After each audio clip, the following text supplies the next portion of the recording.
Hi everyone, it's been a while since I filmed anything. We got plumbing issues, shall we say, and after like 3 or 4 months we're still waiting for them to be resolved.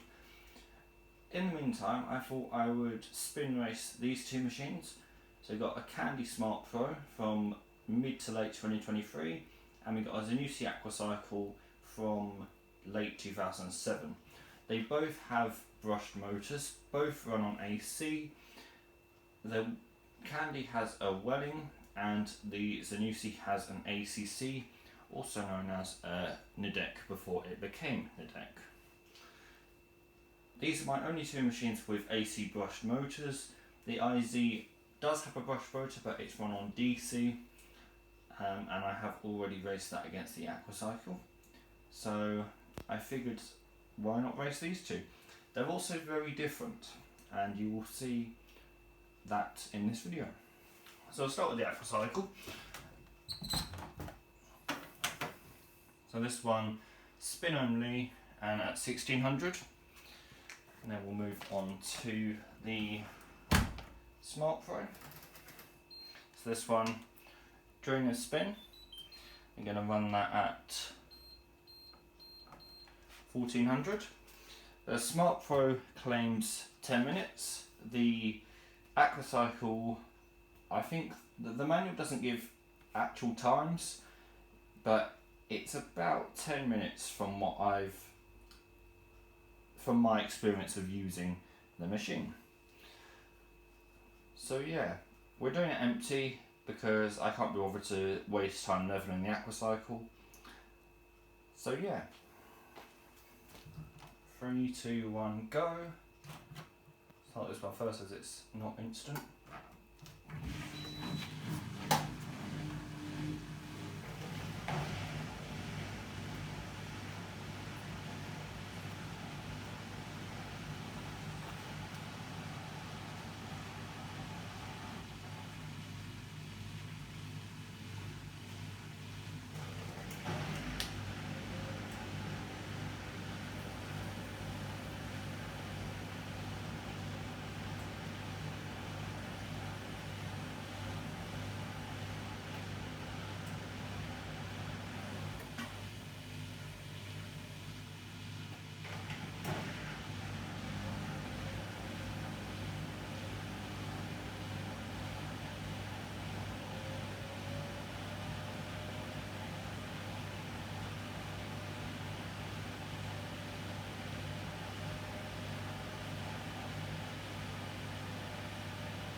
And there we go.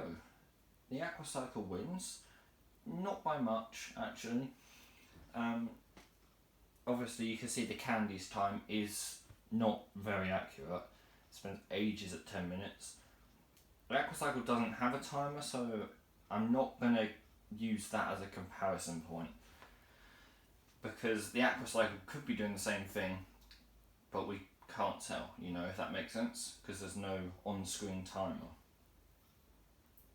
Both machines actually, I like both of their spin cycles for different reasons. I do prefer the smartpro's motor because it's a wedding and I love wedding, but I do think I have a preference as to how the candy accelerates. Not the bursts necessarily, because I don't think it always needs to do them, although it is quite fun to watch. The 1 minute distribution is unnecessary. I would get rid of that. But out of the two spin cycles, the candies probably is my preferred one. But the aquacycles is very slightly shorter. That's all I really have to say, actually. There's not too much else I can say without having spun clothes in them to do like a spin performance comparison, which I might do one day between, probably more likely between the aquacycle and the IZ, because that would be a fairer comparison being two 1600 machines than a 1600 and a 1400 from entirely different brands, entirely different eras and entirely different machines. So yeah, I think that's going to be it for this one. So let me know which is your preferred spin cycle and preferred machine as well, if it's different. I like both for different reasons. So yeah, thank you very much for watching. I do hope to get some more videos out soon. I might spin race a couple more variations of machine. Like I might get the two 1400s in together, so the Hyacinth and the Flexitime, I might race those together because they're both brushless and both 1400. But I'll see what I can do, obviously without having access to plumbing and having to manually fill machines and stuff, because no one wants to watch videos done with manual filling. It's not fun, and if I mess up one manual fill, you know, I have to redo the entire video, which is time consuming and just unnecessary. So yeah, hopefully not too long now, we'll see. I will keep you guys updated. I also have 2 repairs to make to 2 of my machines. I have to replace the LG drain pipe entirely because that is unusable as it is. And the Hyacinth, I can use, it just leaks a bit because it's very slightly damaged, but I'm going to replace it anyway. All my other machines are still fully functional, so yeah, amazing. Thank you very much for watching, and I will see you in the next video, whenever that might be. Bye bye.